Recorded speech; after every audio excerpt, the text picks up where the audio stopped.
The low, resonant hum of the Verran Dominant's flagship, Vigilance, was a constant in Victor's life, a sound that vibrated deep in his bones. It was the sound of subjugation, the steady, unyielding pulse of the empire that had broken his people and rewritten their history. He stood on the command deck's periphery, a ghost in a low-grade gray uniform, watching the main hollow tank where nebulae of red icons bled against the steadfast blue of the Third Fleet. The red belonged to the Cygnan Swarm, and it was spreading like a plague. His station, a recessed alcove dedicated to fleet logistics, was his only sanctuary. Data streamed across his slate: energy consumption rates, ordnance expenditure, casualty reports. He saw the war not as a clash of ships, but as a hemorrhaging of resources, a language of loss spoken in numbers. "Status, Captain," came the clipped, authoritative voice of the Admiral, his form a shimmering projection in the center of the tank. Fleet Captain Kaelen stood ramrod straight before the projection, her posture a testament to a lifetime of Verran discipline. Her sharp, avian features were set like granite, but Victor saw the minute tension in her jaw.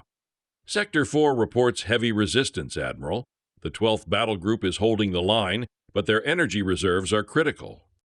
"Holding the line is not enough, Captain. The swarm flows around our formations like water. Our doctrines are failing." The Admiral's voice was laced with a frustration that bordered on heresy. "Our doctrines are sound, Admiral," Kaelen replied, her tone betraying nothing. "The Verran way of war is honorable and direct. The enemy employs chaotic, undisciplined tactics." Victor lowered his gaze to his slate, his fingers tracing patterns of failure. Chaotic? No. He saw a terrifying, deliberate logic. The swarm wasn't just attacking warships, it was hitting fuel tankers, disabling repair drones, and targeting the unglamorous support ships that formed the fleet's backbone. They weren't fighting a war of honor, they were fighting a war of logistics. And they were winning. The alert klaxon blared, a sharp, intrusive sound that cut through the bridge's controlled atmosphere. A new rash of red icons blossomed on the map, not at the front line, but deep behind it, severing the supply route to the 12th Battle Group.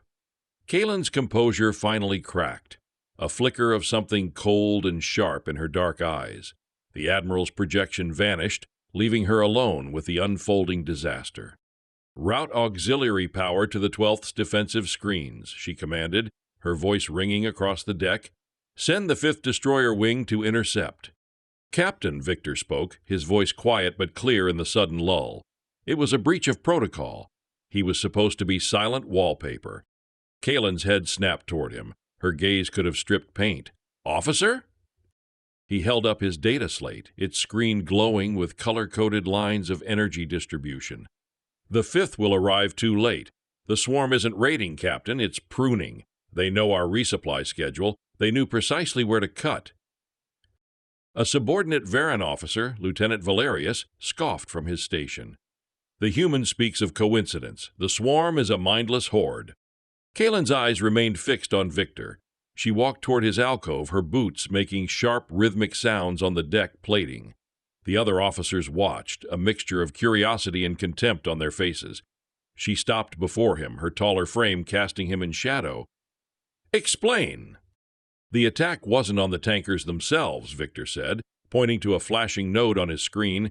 "It was on the nav relay station that controls this corridor, a low-value, poorly defended target. But without it, our tankers are blind. The swarm didn't use overwhelming force. It used a scalpel.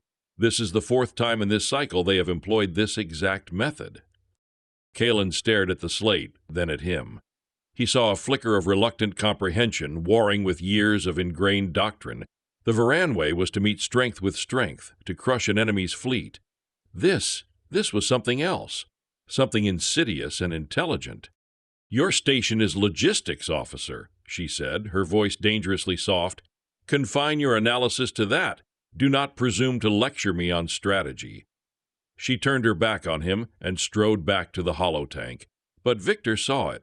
For a moment, she had seen the same pattern he had. The seeds of doubt were planted. The war was not what they thought it was, and the official narrative was a lie that was getting them all killed. Another battle, another rout. The Vigilance led the retreat, its shields glowing with the angry scars of near misses. The 12th Battle Group was gone.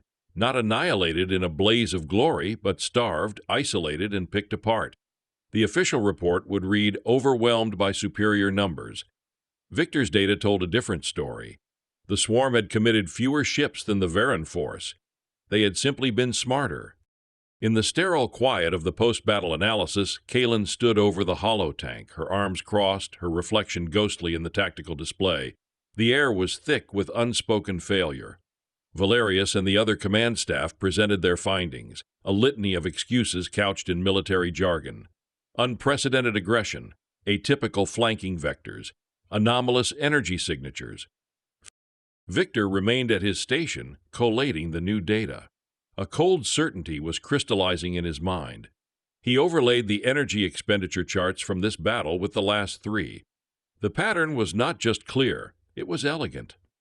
The swarm used small, fast ships to create the illusion of a massive frontal assault, drawing the Verran capital ships forward. While the Verran guns blazed at phantoms, smaller swarm detachments would perform a deep strike, surgically removing command and control vessels. It was a classic decapitation strike, executed with inhuman precision. "They're hurting us," he murmured to himself, the words escaping before he could stop them. Kaelen's head lifted. "What did you say, officer?"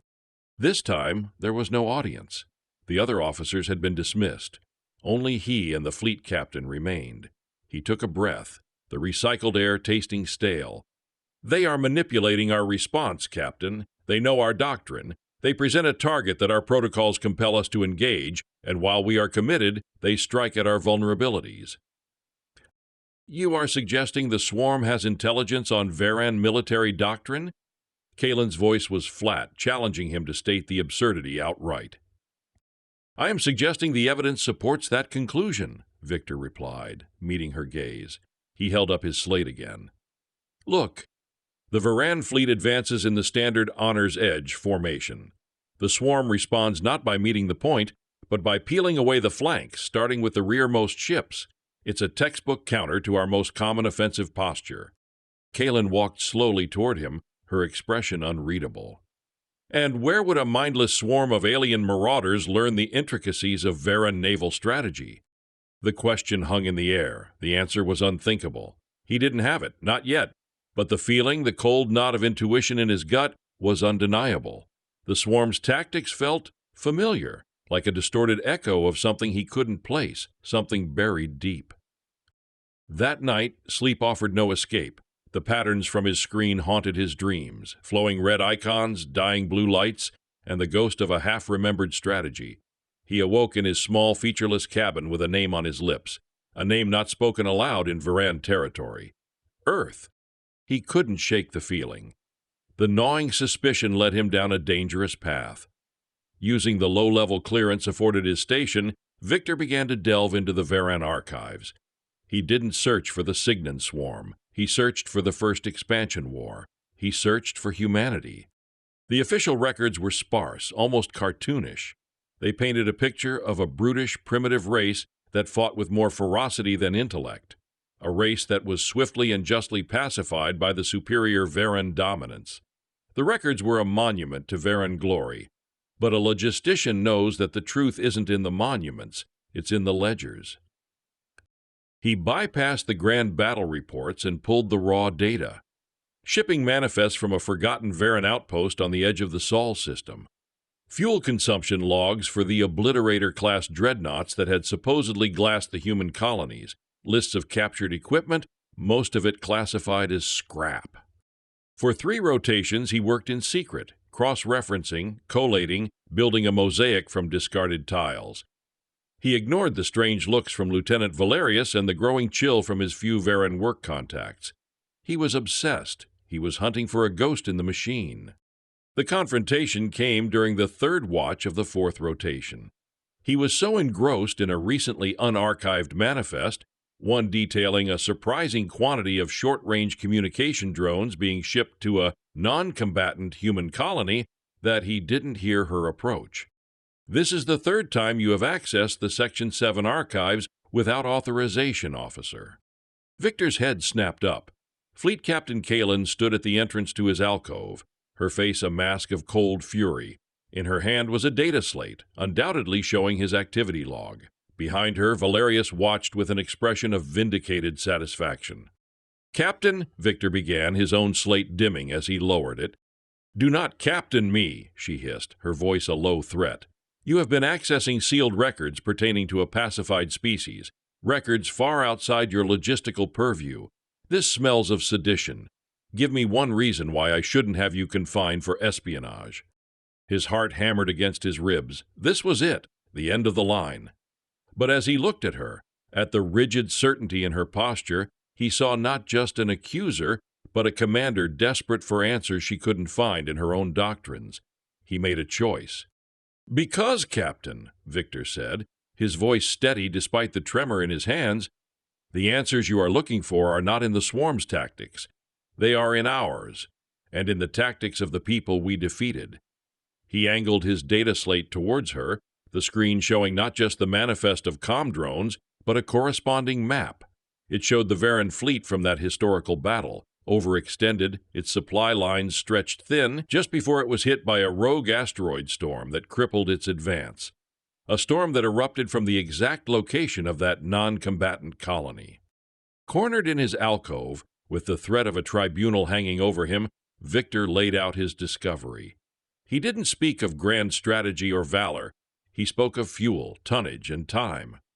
He showed Kaelen the ledgers, the forgotten footnotes of a war the Verran believed they had won through martial superiority. "Look at this," he said, his finger tracing a line on the data slate. "The official history states that the human fleet at the Kepler relay was destroyed in a direct engagement. But the Verran fleet's ammunition expenditure for that battle was less than 10% of their payload. Their fuel consumption, however, was critical. They were chasing ghosts." He brought up another file, a list of scrapped human equipment from a captured freighter. It included thousands of geological survey charges and modified civilian-grade energy projectors. "They weren't trying to fight our dreadnoughts head-on, Captain. They couldn't. They were bleeding our resources, luring our patrols into empty sectors. They used repurposed civilian ships as decoys, broadcasting false energy signatures. While our main fleet was on a wild goose chase, they used these survey charges to destabilize asteroid fields and cut off our supply lines." He pointed to the final piece of evidence, the one that had solidified his theory, the record of the rogue asteroid storm that had crippled the Verran advance. This wasn't a natural event. This was an ambush, a logistical trap laid by a force that knew it couldn't win a fair fight, so it refused to fight one. He looked up at Kaelen. Her face was pale, her expression a maelstrom of conflicting emotions. The concepts he was describing, feigned retreats, economic warfare, the weaponization of infrastructure, were antithetical to the Verran code of honor. To a Verran warrior, it was the battle that mattered, the glorious clash of arms. This human doctrine was one of cunning, of pragmatism. It was the strategy of a survivor. It was cowardice, and it was brilliant. Lieutenant Valerius, still lurking behind the captain, let out a derisive snort. "Lies and tricks, the methods of a lesser people. It proves nothing about the swarm." "Doesn't it?" Victor countered, his gaze locked on Kaelen. "We are facing an enemy that refuses to engage us directly, that targets our logistics, that uses misdirection and feints to bleed us dry. We call it chaotic because we don't understand it. But it is not chaos. It's a doctrine of asymmetric warfare." Kaelen remained silent for a long time, her eyes fixed on Victor's slate. The implications were staggering. If what he said was true, then the entire foundation of Verran military history, the decisive, honorable victory over a brutish humanity, was built on a lie. They hadn't outfought the humans. They had simply outlasted them, likely winning through sheer industrial and numerical superiority while the humans tied their fleet in knots. Finally, she spoke, her voice devoid of its earlier heat, replaced by a chilling calm. "One more analysis, officer. I want you to run a direct comparison. The swarm's documented tactics from the last 10 engagements against the Verran fleet's operational doctrine from the first expansion war, every formation, every standard response. I want to see the data side by side." Valerius opened his mouth to protest, but Kaelen silenced him with a glance. "Do it, now." A cold dread settled over Victor as he began the query. He understood her request perfectly. She wasn't just testing his theory about humanity, she was testing a far more terrifying hypothesis about the swarm. The ship's computer core churned through the terabytes of data, running complex pattern recognition algorithms. Victor felt Kaelen's presence behind him, a silent, intense weight. The moments stretched into an eternity, filled only by the low hum of the ship and the soft clicking of the processing data. Then the results appeared on the screen. It was a matrix of horrifying clarity. On one side, the swarm's tactics, the feints, the deep strikes, the logistical attacks. On the other, the historical Verran doctrine used against humanity. They weren't just similar, they were a perfect mirror image, an echo chamber of strategy.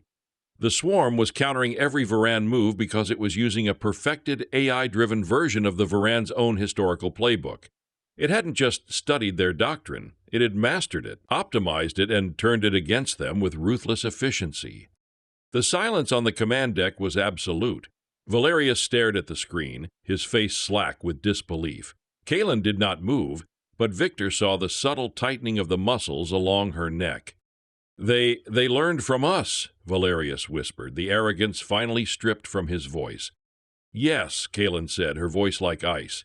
"They learned from our archives, the ones we so proudly display to the galaxy as a testament to our military might."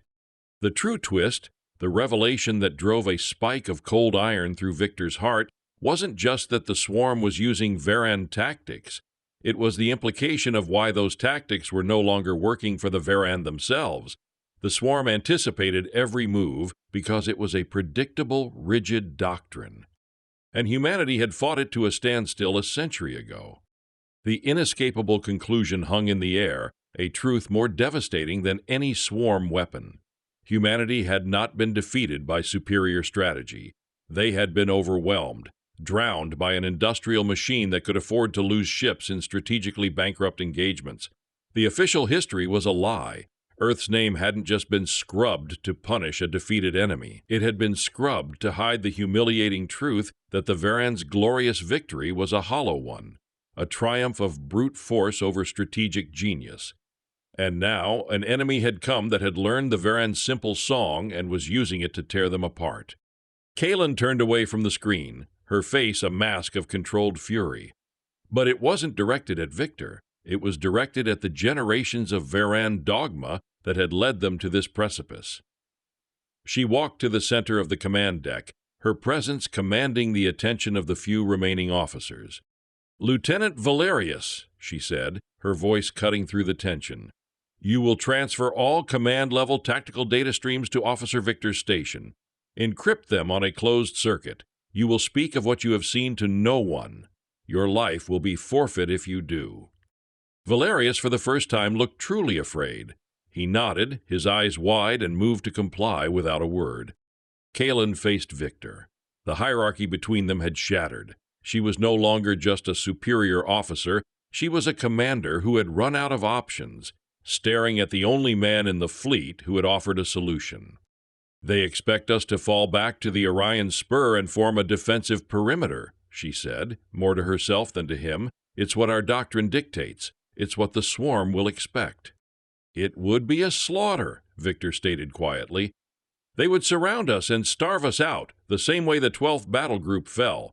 "I know." Kaelen's gaze was distant, looking at the holotank where the red tide of the swarm was poised to engulf them. For a long moment, she was silent. Victor could almost see the calculations churning behind her eyes, weighing her career, her honor, and the lives of her crew against the heretical idea forming in her mind. She was a creature of the system, a product of rigid tradition, but beneath it all, she was a pragmatist, and she wanted to survive. Article 7, Section 4 of the Verran Fleet Command Code, she said, her voice low and conspiratorial. "A captain has discretionary authority to conduct live-fire logistical field exercises to test the resilience of support craft in a combat zone." She turned her head, her dark eyes pinning him in place. "It's a procedural loophole, a relic from a different era. No one has used it in 50 years. Victor understood immediately. "An exercise?" "The 9th Escort Squadron is comprised of older, faster vessels. They are scheduled for decommissioning," Kaelen continued, her words precise and deliberate. "They will be my support craft. During the next engagement, while the main fleet performs a tactical withdrawal as expected, the Ninth will break formation. They will be conducting a high-risk navigational drill. She took a step closer to his station. And you, officer, will be their navigator. You will have full real-time control of their data flow. You will feed them their course, their targets, their firing solutions. Her voice dropped to a whisper. Show me what a human can do. The weight of her command settled on him. It was a death sentence if they failed, a slim chance at survival if they succeeded. She was betting her ship, her crew, and her own life on the ghost of a dead civilization's ingenuity. She was entrusting the fate of Verran soldiers to the descendant of the people they had crushed. The next engagement came sooner than expected. The swarm, sensing weakness, pushed hard against the Verran flank. As the main fleet began its predictable, orderly withdrawal, the swarm's forward wings peeled off to pursue, just as Victor had predicted. They were confident, almost arrogant, their movements broadcast across the Verran comms as a series of triumphant screeches. Deep within the Vigilance, Victor sat in a small, shielded comms hub that Kaelen had cleared for his use. Data from the 9th Escort Squadron flooded his console. 12 ships, obsolete but swift. Their Verran commander, a grizzled old officer Kaelen trusted, had been given a single order. Follow the navigational data provided by the Ghost on the Vigilance, no matter how insane it seemed. They are taking the bait, Captain, Victor reported, his voice a low monotone that belied the frantic calculations his mind and hands were performing. The swarm pursuit wing is overextending. They are diverting energy from shields to engines to maintain pursuit speed. Kaelen's command deck, a tense silence reigned. She watched the holotank, her expression unreadable. Execute, she said, her voice betraying no emotion. Victor's fingers flew across his console. He wasn't fighting a battle. He was choreographing a dance. He sent the first command. The 12 ships of the 9th Squadron did not turn to fight. Instead, they scattered. They blasted into a dense field of stellar debris, a region Verran doctrine classified as a navigational hazard to be avoided at all costs. The swarm followed, their tight formation breaking apart as they navigated the treacherous field. They saw it as a desperate, chaotic flight. They were wrong. Now, Victor whispered to himself, he initiated the second phase of the plan, a tactic he'd reconstructed from a fragmented account of ancient naval warfare on Earth, something called strategic fragmentation. He sent targeting solutions to the 9th Squadron. Their targets weren't the swarm ship's reactors or weapon systems. They were the external navigation and communication arrays. The Verran ships, moving with a terrifying new precision, fired. Not with their main batteries, but with low-power, high-accuracy point defense lasers. Bursts of light stitched across the darkness of the debris field. The swarm ships, their shields weakened from the pursuit, suffered only minor structural damage. But one by one, their navigation arrays sparked and died. Their engines sputtered as conflicting commands overloaded their systems. Within minutes, the entire swarm pursuit wing was crippled. Not destroyed, but blinded, deafened, and stranded. They drifted helplessly amidst the debris, unable to coordinate, unable to navigate. The 9th Squadron slipped out of the other side of the field without a single casualty. On the bridge of the Vigilance, the silence was broken by a choked gasp from Lieutenant Valerius. The red icons of the pursuit wing were no longer moving. They were grayed out, inert. A victory. A clean, decisive victory achieved with a handful of obsolete ships and not a single Verran life lost. It was so alien to their way of war, it felt like magic. Kaelen allowed herself a single, slow exhale. She looked toward the shielded hub where Victor worked, a new, complex expression on her face. It was a mixture of awe and something that looked unnervingly like fear. The fluke was real. The ghost was effective. The official report, written by Kaelen herself, was a masterpiece of obfuscation. It attributed the 9th Squadron's success to an unconventional evasive maneuver that led the swarm into a naturally occurring gravimetric anomaly. It was a lie, but a necessary one. The Admiralty Board, baffled but pleased with the result, accepted it. But the truth began to spread in other ways. Whispers, rumors in the mess halls and engineering bays. The crew of the 9th Squadron spoke of the Phantom Navigator, the stream of perfect, counterintuitive commands that had guided them through the jaws of death. They spoke of fighting a new way, a smarter way. The victory, though small, sent a tremor of hope through the beleaguered fleet. Kaelen formalized their arrangement. Victor was officially reassigned to her personal staff, his duties vaguely listed as strategic resource analysis. She gave him a secure data link and a small, clandestine team of trusted subordinates, the same ones who had crewed the Ninth Squadron's bridge. They became a ghost cell, a secret nexus of strategy hidden within the command structure of the Vigilance. The requests started as trickles. A destroyer captain from another sector, a friend of Kaelen's, sent a coded message asking how her ships had survived the gravimetric anomaly. Kaelen, with Victor's guidance, sent back a cryptic reply, a suggestion to mine a nebula with proximity sensors tuned to swarm engine signatures, creating a field of phantom targets. The tactic worked, saving the captain's ship from an ambush. The trickle became a steady stream. A battle group commander, desperate to protect a convoy of refugee ships, received a plan from Kaelen's office. It involved using the convoy's own waste heat to create a massive thermal signature, luring the swarm into a crossfire from hidden cruisers. Again, it worked. Victor became the ghostwriter of the Third Fleet's survival. He worked tirelessly, sleeping in snatched hours, his mind a whirlwind of ancient history and modern data. He pieced together more fragments of human doctrine. He learned of feints within feints, of economic attrition, of psychological warfare. He discovered records of a commander named Hannibal who used an enemy's own aggression to encircle and annihilate them. He read accounts of guerrilla fighters who used their knowledge of the terrain to defeat vastly superior forces. Each discovery was a revelation, a testament to a heritage of intellect the Verran had tried to bury. He fed these concepts translated into Verran operational terms through Kaelen. She was the public face, the brilliant fleet captain whose sudden tactical genius was turning the tide. But her command staff and the growing number of officers whose ships had been saved by her advice knew the truth was more complex. They spoke of Kaelen's ghost, the unseen intelligence guiding her hand. The name human was never spoken, but the presence of the quiet, intense officer at her side was noted. He was no longer just a logistician, he was a weapon. The Swarm, its campaign of easy victories stalled by this new, unpredictable resistance, grew frustrated. Its AI, programmed to counter Verran doctrine, was being confounded by strategies that had no place in the Verran playbook. The small defeats, the constant harassment, the broken supply lines, it was forcing the Swarm to adapt. It consolidated its forces, pulling back its disparate wings into one monolithic armada. Its target was clear, the sector's primary command hub, the starbase Athelgard.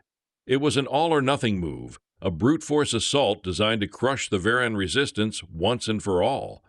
The Verran Admiralty Board panicked. The telemetry was undeniable. The Swarm Armada was larger than anything they had ever faced. Their ships were outnumbered 3-1.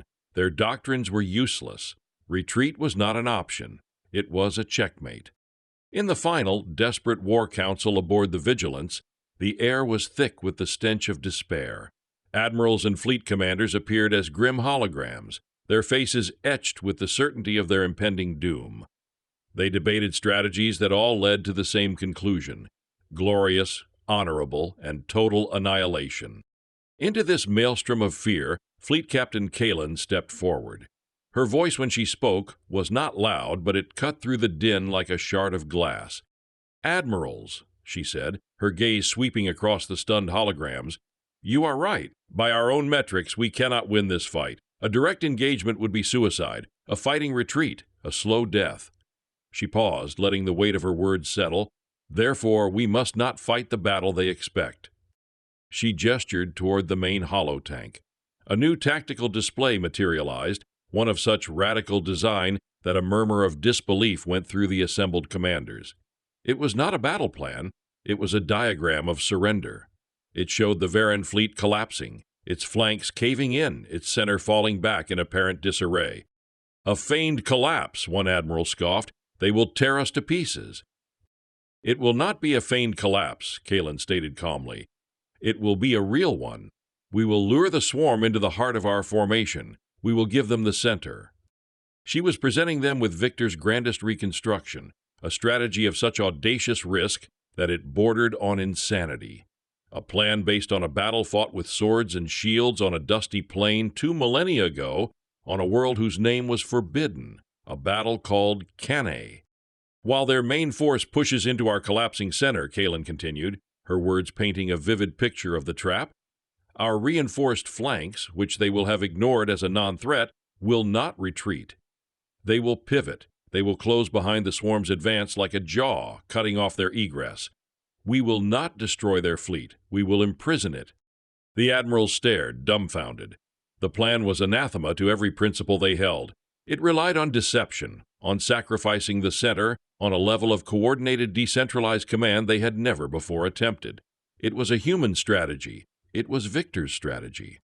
Who, the sector admiral finally asked, his voice shaking with a mixture of rage and desperation, devised this gambit? Kaelen held his gaze. Her entire career, her very life, rested on this moment. She took a half step to the side, revealing Victor, who had been standing silently in the shadows behind her. He met the admiral's glare without flinching, his face calm, his eyes holding the quiet confidence of a man who had seen the outcome written in the data. "He did," Kaelen said, her voice ringing with an authority that defied challenge. The silence that followed was the death of an empire's arrogance. With no other options, with annihilation as the only alternative, the Admiralty gave its assent. The Cannae Gambit was approved. The execution of the strategy was the most terrifying ballet Victor had ever witnessed. From his data hub, he was no longer just a navigator for a single squadron, he was the central nerve of the entire fleet. He watched as the Verran Center, including the flagship Vigilance, began its staged, chaotic retreat. The swarm, as predicted, took the bait. The vast armada plunged forward, a spear of red light thrusting into the heart of the blue formation. The Verran comms channels were a cacophony of feigned panic and genuine fear. Ships reported shield failures and engine overloads, all part of the script Victor had written.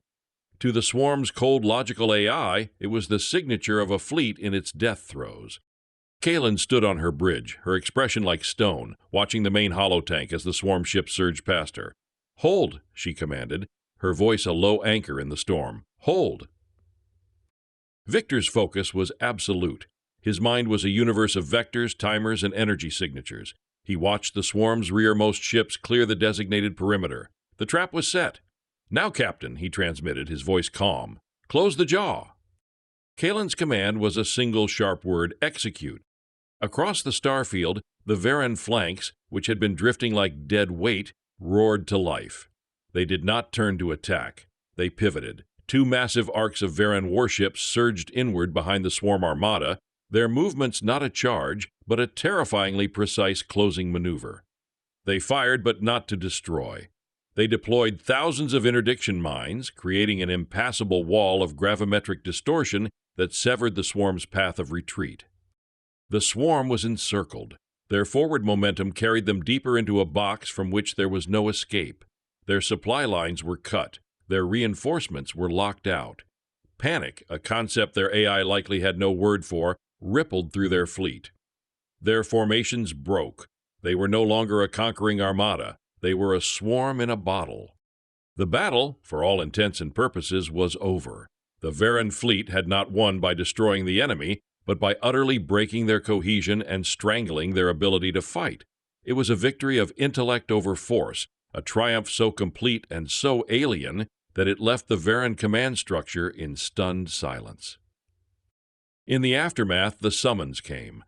The Verran High Command from the sector capital demanded an audience, not just with Fleet Captain Kaelen, but with the ghost who had guided her hand.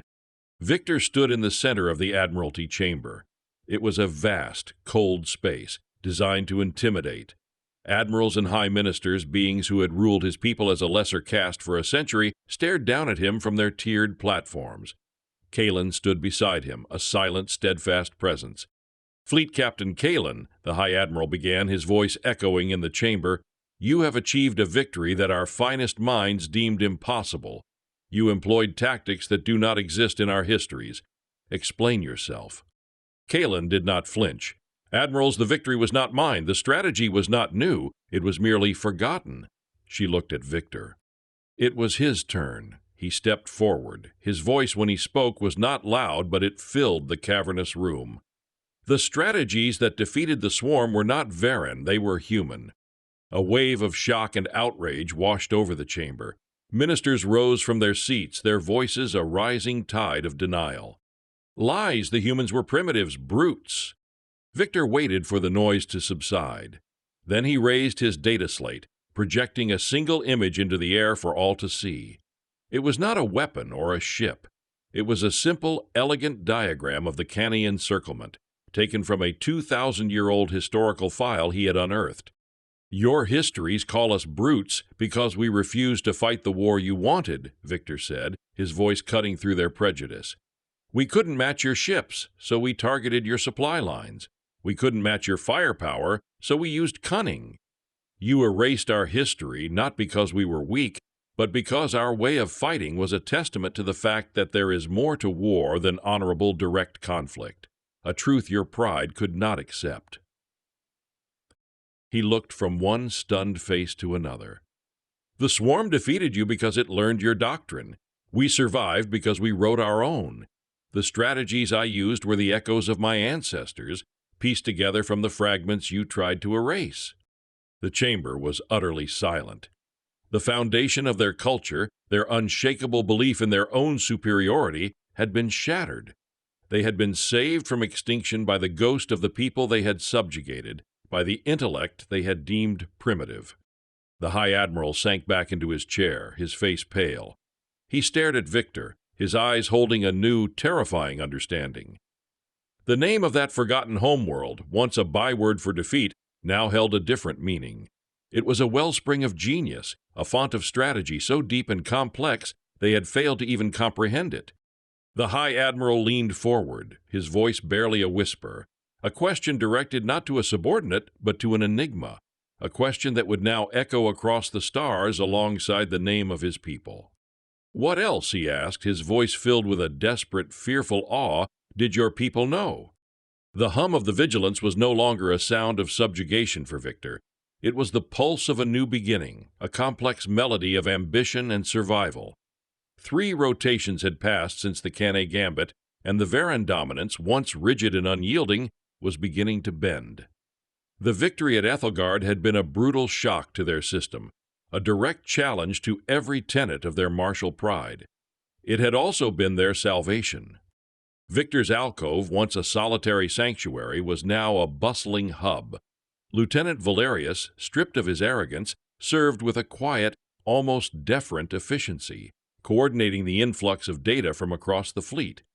Other Verran officers, young and old, now sought Victor's counsel, their initial contempt replaced by an urgent hunger for the strategies he unearthed.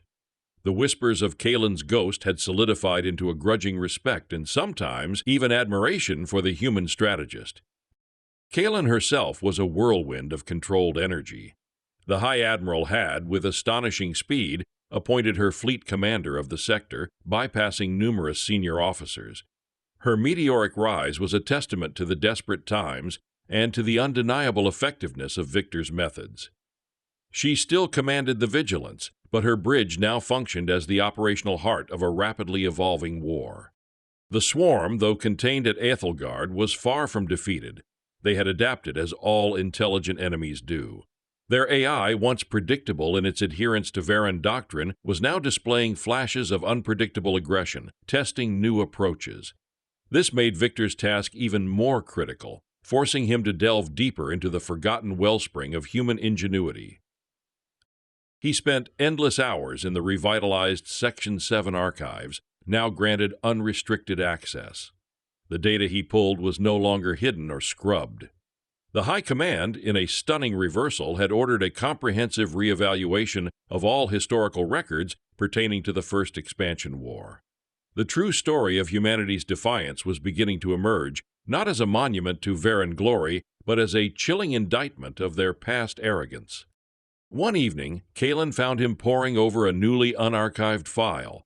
It was a fragment of what appeared to be an ancient philosophical treatise, rendered in a language the Verran's universal translator struggled with. "Still chasing ghosts, officer?" she asked, her voice softer than usual. Victor looked up, rubbing his tired eyes. "Trying to understand the living, Captain, or rather, how they lived. This is from before the unification of Earth. It speaks of something called Sun Tzu and the art of war. It's less about how to fight and more about how not to fight, how to win without engaging." Kaelen leaned over his shoulder, her sharp features illuminated by the glowing slate. "Our initial reports on humanity describe them as direct, almost simplistic in their aggression. This contradicts that." "That was the lie, Captain," Victor said, his voice flat. "The Verran military painted a picture of a straightforward enemy because that's the enemy they understood. They couldn't comprehend a species that viewed war as an extension of politics, a problem to be solved with minimal loss of life rather than an honorable clash of arms." He scrolled to a translated passage. "Supreme excellence consists in breaking the enemy's resistance without fighting. This was their core belief, Captain, not brute force, not even cunning, purely for cunning's sake, but efficiency, preservation. They saw life as precious, even the enemy's, if its destruction wasn't strictly necessary." Kaelen straightened, a thoughtful expression on her face. "A difficult concept for the Verran. We value honorable defeat as much as glorious victory." "And that's why you were losing to the Swarm," Victor countered gently. "They had no honor, only purpose." The new approach permeated every level of the Verran military. Victor designed training simulations that forced Verran commanders to think non-linearly. He introduced concepts like force multipliers and psychological operations, ideas that were revolutionary to a culture that emphasized direct engagement. Old warhawks grumbled, but the results spoke for themselves. Casualties plummeted. Supply lines, once constant targets, became traps for the unwary swarm. The swarm itself was changing. Its tactics, once elegant reflections of Verran doctrine, were now a desperate reactive mess. Their AI, designed to optimize based on predictable patterns, was struggling to comprehend the fluid, deceptive nature of the Verran's new defense. They were no longer the predator. They were the frustrated, cornered beast. The next major engagement was inevitable. The swarm, gathering its remaining strength, launched a massive assault on the Verran's primary shipbuilding yards, the orbital facilities around the gas giant Xylos. This was their final, desperate gamble. If Xylos fell, the Verran dominance would truly be crippled. This time, Victor wasn't just a ghost. He was on the Vigilance's command deck, standing beside Kaelen, his station linked directly to the main holotank. The High Admiral, along with several other key commanders, watched via secure comms. The weight of the dominance rested on their shoulders. "Telemetry shows the swarm is committing its full remaining force," Valerius reported, his voice tight. "Initial vanguard is deploying shield breakers." "Their new tactic," Victor murmured, watching the red icons surge. "They're trying to force a direct engagement, to shatter our lines and overwhelm us." "And we will give them one," Kaelen said, her voice calm, a slight smile playing on her lips. It was a smile of grim satisfaction. "Lieutenant Valerius, activate protocol empty hand." Valerius's eyes widened. "Captain, that's a direct contradiction of all our previous successes." "Precisely," Victor said. "It's what they won't expect." The Verran fleet, instead of spreading thin as they had in previous engagements, formed a tight, almost impenetrable sphere around Xylos. It was a seemingly suicidal move, condensing their forces for a direct, bloody confrontation. The swarm surged forward, their screeches of triumph echoing through the comms. They saw the Verran falling back on old habits, desperate and cornered. But as the swarm ships closed, they found no resistance. The Verran fleet activated a previously unknown energy signature, a massive localized gravimetric pulse that rippled outwards. It wasn't a weapon, it was a magnet. The thousands of small, fast swarm ships, designed for speed and maneuverability, found their engines struggling, their trajectories pulled inward by the immense artificial gravity well. They became tangled, colliding with each other, their formations dissolving into a chaotic, self-destructive mass. The Verran called it gravimetric sink, Victor explained to Kaelen, his eyes fixed on the holotank.